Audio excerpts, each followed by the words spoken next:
Time for our final visit to Enterprise Cleaning Services UK Limited, a company whose whole business seems to be based on a so-called bait and switch scheme, a scheme that means most customers buying a much more expensive service than the one advertised.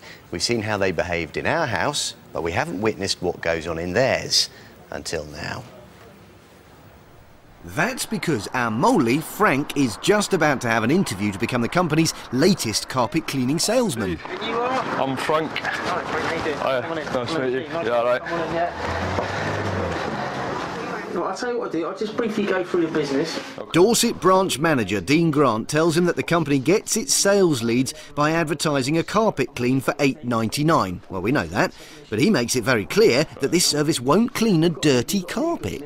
On £8.99, the rare time that you do an £8.99, it's probably because the carpet's been down maybe 6 months. But the chances of you having a new carpet when you come into someone's house are very rare. They've already told us on the call that they need the carpets cleaned.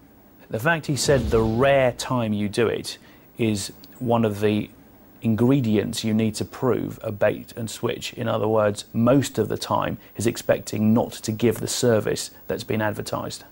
For argument's sake, if I went to your house and your carpet was 12 years old and I started doing a maintenance offer, it may resurface deep dirt and then you're going to be left with a real carpet. So there you have it from the boss's mouth. The £8.99 service will make a carpet that needs to be cleaned look worse. What's more, Dean Grant explains that the deal is just to provide the bait in the company's bait and switch scheme. It's an £8.99 deal, and again it would usually retail at about £40, but what we're doing as a new business, we're pumping it into people to get our foot through the door. And once they've got their foot through that door, they have to sell, because they're only paid on commission. And I'm going to show you what these boys earn on a daily basis. We start off from 40% of that, because obviously we make your appointments and we supply you with the van and machine and what have you. Right, he's worked over a period of time where he's on 50% of that. His total for the week was 3,000 overall take-ins, yeah? He took home 1,500 quid. And these boys are doing it week in, week out. Yeah. They're doing it, they're not. These aren't flash in the pan. Putting salesmen on commission in that way is a classic ingredient to pressure selling. It incentivises anybody selling to push the price up and make a sale at a higher price. Frank's got the job, and he's told that he'll have to shadow a carpet cleaning salesman until the weekend. So once you've got Saturday out of the way, you can have a new van Monday and a licence to print money. Absolutely brilliant. Perhaps it's that licence to print money, or the fact that they're paid just by commission, but it's clear some Enterprise employees will go a very long way to close a sale, Dean included. I had a chap once who walked in there, and he just burst into tears, hysterical. He lost his wife about on a job. Is that what you do when you're intrigued? This is a horrible situation. So I said, I'll put me folder down. Listen, mate, you sit down. Don't worry about it. Don't worry about it. If you don't want to see it, I said that to him straight. I said, look, mate, if it's too much, you know what I mean? She saw your action on your way spray, mate. He was like, no, my wife was alive and all that. Being a salesman, I went to his wife. One of our wishes to get your carpets clean. And he's like, yeah, but you never turned up. And I was like, well, listen, I took T20 off him. That stopped him from crying, mate. It's job there, is it? I enjoyed his eyes out. It's a tough old world out there, mate. You know what I mean? Oh my God. But yeah, you just, some of the things are they're comical sometimes. You know what I mean? Yeah, it's really funny. Later, he pairs our mole Frank up with this man, Duncan Fraser, who'll provide his initial training. Frank will shadow him for 3 days, then be expected to go out on the road alone. On the first day, Duncan explains what to do if a customer insists on the £8.99 clean they ordered. Depends on the job. It's £8.99 job, in and out, mate. In and out, and hoover the carpet, get it a bit wet, off, you know what I mean?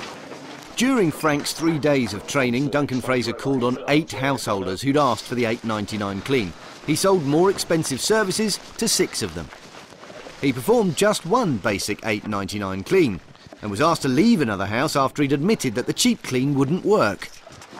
Now, I wonder how he takes it. Well, hey, what the I mean, I went through all the mate, you know what I mean? That's a perfect example of a time-wasting Or valued customer. We've seen a lot. It's time to hear from our lawyer. The $8.99 service is offered and then rubbished and dissed. That's classic bait and switch, where a more expensive service is then offered. Now that's clearly company policy, as we saw from that undercover video. They expect the service to be taken rarely. Potentially, this kind of thing carries up to 2 years in jail and an unlimited fine if it's prosecuted to the full extent it can be. I'd be interested to see if that actually happens. Ooh, if I was in charge of Enterprise Cleaning Services UK, I'd be worried. But they refused to give us an interview. We have tracked down branch manager Dean for a chat at his local golf club. Hello, Dean. How you doing, Matt? All right. How you doing? You BBC Road Traders, yeah. Oh, hang on a moment. Enterprise Cleaning, isn't it? Hang on, mate. I'll just call you back, mate. Might be best. Yeah, about the bait and switch scam that you've been running on for Enterprise Cleaning, when you go into people's houses for the $8.99, but then sell up, as you say, to a much more expensive service that they hadn't anticipated. It's called bait and switch. It's outlawed now under Section 6 of the Consumer Protection Regulations 2008. Right, OK. What you'll have to do, mate, is obviously... we put it to you in writing. With these type of pressure tactics of your own, I think the best thing to do is, obviously, if you've got any complaints department... We put it to you in writing. Yeah, and then obviously... And you haven't come back to us. That's why we're here. Again, I'm not a director of the company. I'm You're just a manager. Yeah. You're a manager. What you do is you show a defective demo of the $8.99, so people aren't going to take it. As you say, it makes the carpet on the contrary dirty. to that $8.99, we've got a series of $8.99s where people are actually happy with the service. Again, it's a maintenance offer that's due to be on carpets perhaps twice a year. Again, we've got proof of customers that are absolutely delighted with that. But you've said that it doesn't work on carpets if they're not clean in the first place. It's only going to work on clean carpets. Who has their carpets cleaned if they're already clean? If you let me finish there, like what we do when we go into the home, we do a brief analysis of the carpet. All depends on the condition of the carpet, basically. That gives us two things. Obviously, it tells us once how dirty the carpet is, and again, what sort of level of clean we can provide for the customer. Again, the customer's under no obligation. Again, what we're doing is just offer another service. If the carpet's therefore heavily dirty, again, we can offer other services on top of that clean. Come on, you know that's rubbish. What? It's not rubbish the at all. service clean that you offer Are you in the first a carpet place, cleaner? You yourself have said it's ineffective. Like I say, I don't really want to You yourself have said it's ineffective. No, I haven't so said it's ineffective. What it's there to do is get you in the front door so you can sell up in a bait and switch. It's a classic bait and switch. But what I'm saying, we give the customer a fair He chance. seems to be quite happy with his company's sales tactics. But what about his own? How come then you said with such glee about the chap that you sold to after he'd lost his wife, and you said this is what she would have wanted, to have her carpet clean? No, the joy with which you told that story. One moment there, that might have been a bit of playground talk there. That gentleman actually requested me to stay, and not once did I make fun of the fact that he was bereaved, OK? So let's just put that clear. I took T20 off him. That stopped him from crying, mate. Job there, is it? I tried his eyes out. I'm quite confident that the gentleman will know that he had a good job. And again, like I say, we had no complaints from him. OK, if you don't mind, I have got an appointment to go to. It's been interesting meeting you. Thank you, Dean. Enterprise Carpet Cleaning. It's carpet cleaning, Jim, but not as we know it. We should stress that the company we're featuring is Enterprise Cleaning Services UK Limited of Wimborne in Dorset, not to be confused with anyone else. They say they do not accept inappropriate behaviour or pressure selling. They take customer satisfaction very seriously and continue to strive for improvements in their procedures and service levels. They've written to the customer we featured to address her complaint, but no satisfactory explanation as to why they are baiting and switching, and no photo of their boss, Andrew Briers, yet.